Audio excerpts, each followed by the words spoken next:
security for the suit.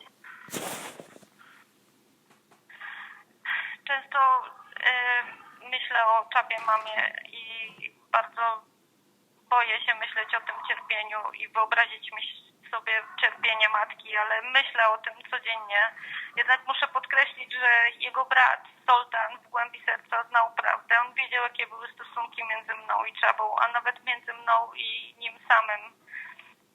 I myślę, że matka powinna wiedzieć prawdę i nie, może to nie zmieni, na pewno to nie zmieni nic jej cierpienia, ale na pewno nie powinna wiedzieć, że jej syn został zamordowany. Nie wiem, dlaczego Zoltan postępuje tak, czy z nienawiści, czy z zemsty, czy może dla pieniędzy, bo to już nic im nie zostało. Może prokuratura mu tak zamieszała w głowie, albo po prostu z cierpienia i straty. Nie mieści mi się to w ogóle w głowie. Zastanawiam się, czy Czaba by tak chciał, żeby to się wszystko działo. Ja to wątpię. Też nie zrozumiem nigdy, dlaczego Zoltan, jego brat, wyjechał od razu po wypadku. Nie kontaktował się, nie chciał porozmawiać. Jeżeli by mnie taka sytuacja spotkała, pierwsza rzecz, która zrobię, ja biegnę do tej osoby i ty mi powiedz mi, co się tam stało, co się działo w tym aucie. On jednak wyjechał i mi się wydaje, że on po prostu wiedział wszystko, nie musiał nic więcej wiedzieć. I niedawno dowiedziałam się, że pan Fergus odchodzi na emeryturę i tam stwierdził parę faktów co do mojej sprawy, że Czaba bał się wody. Czaba nie bał się wody na pewno, bo kiedykolwiek nie byłam na basenie, on na ten basen przyjeżdżał. I tam też rok wcześniej dowiedziałam się, że nie mógł zanurzać się, bo miał chore ucho i operację na to ucho. Dlatego ja też nie mogłam przestać krzyczeć, że on nie może być w wodzie. Ja nie wiem, czy ktokolwiek by o tym wiedział, gdybym sama im nie powiedziała. I też podobno pracował na statkach na pewno, więc ja nie wiem, czy on się tej wody tak bał. Stwierdził, że okno było otwarte po mojej stronie.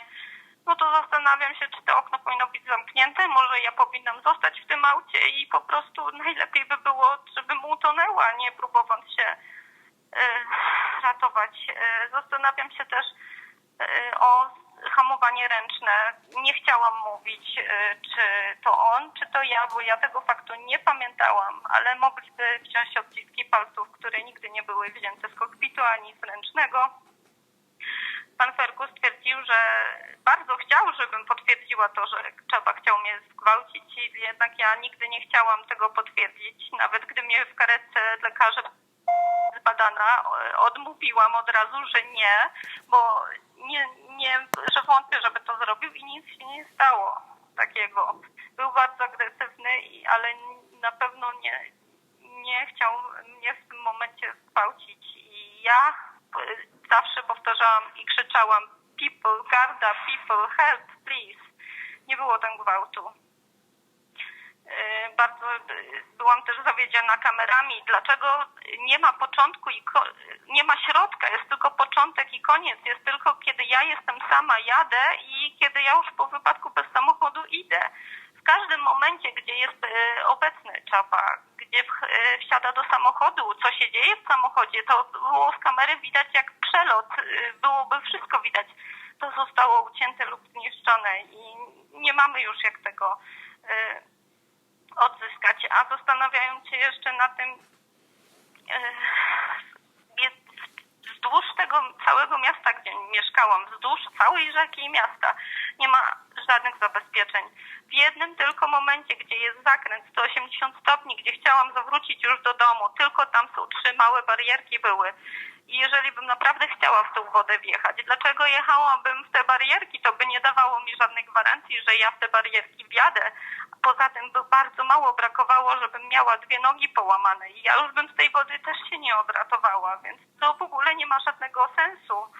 Co do dowodów jeszcze innych, książka zeznań, która przez nich została napisana, napisali sobie ją ja nie miałam tłumacza, adwokata, nawet kamer, także z jednej strony brakowało 5 lub 20, wszystkie słowa, które mówiłam dobre o Czabie, nigdy nie zostały tam spisane, a pan, który pisał to, on w sądzie powiedział, że nie mógł się rozczytać, czy to jest I, czy he.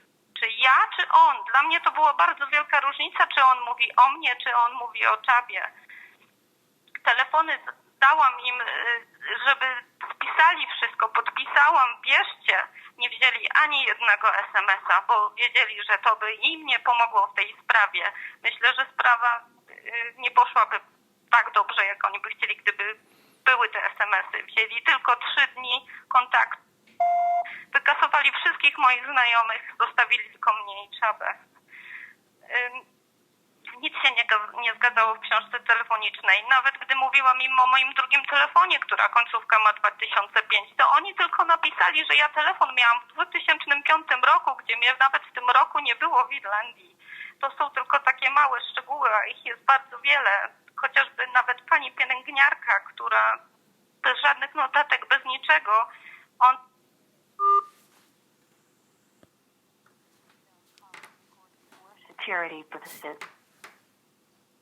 pielęgniarka zaczęła mówić w sądzie takie, jak odniosła wrażenie z tego, co ja mówiłam. Nie spisywała dokładnie i nie wiem też, jak ona mogła zrozumieć, jeżeli ja po polsku mówiłam i po angielsku, pół na pół.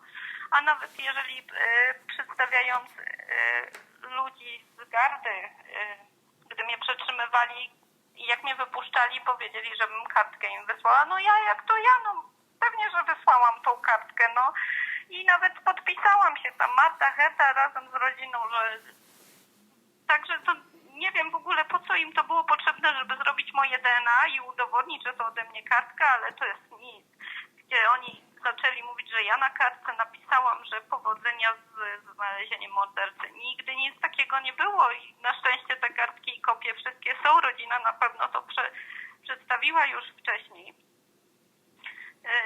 Zawsze od początku oni oskarżali mnie o planowane morderstwo, ale w toku sprawy wyszło, że może to jednak było za dużo, więc stwierdzili, że to było samobójstwo, że chciałam i siebie zabić, i jego zabić. No to mnie to już ręce opadły. Ja w życiu bym sobie nic nie chciała zrobić. Ja za bardzo szanuję i kocham życie i mam kochaną rodzinę i dobre życie miałam. I nigdy bym nie chciała sobie i jemu i nikomu nic zrobić.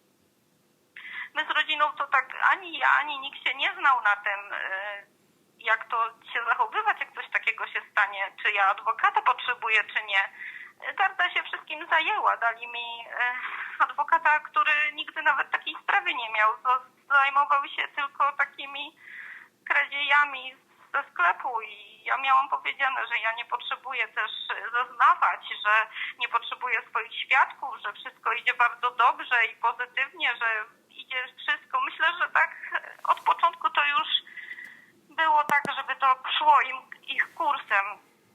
No, ale tak na koniec wyszło, że dostałam morderstwo. Ja się bałam, że dostanę nieumyślne spowodowanie śmierci, bo wiem, że grozi to wiele lat i miałam nadzieję, że to będzie wypadek. Bałam się. Ale już teraz po takich przejściach nawet bym te nieumyślne spowodowanie najwyższe wzięła, ale nigdy w życiu nie zgodzę się na to słowo morderstwo. W życiu nie zgodzę się z tym. Teraz myślę, pan Fergus odchodzi na emeryturę i tak jak on sobie mówi szczerze o mnie, także ja też chcę powiedzieć szczerze, że może nawet i się cieszę, że odchodzi na tą emeryturę, bo zastanawiam się, ile ludzi teraz było niesprawiedliwie skazanych dzięki niemu, a nie daj Boże, w ogóle może niewinni. Bardzo walczę z tym, żeby nie mieć w sobie nienawiści, ale mam tą nienawiść w sobie, mam ochotę krzyczeć. I zastanawiam się tylko, czy pan Fergus by się zgodził razem ze mną zrobić wyrywacz kłamstw. On i jego pracownicy, czy się by zgodził usiąść i odpowiedzieć na każde pytanie, jakie ludzie by nam zadali.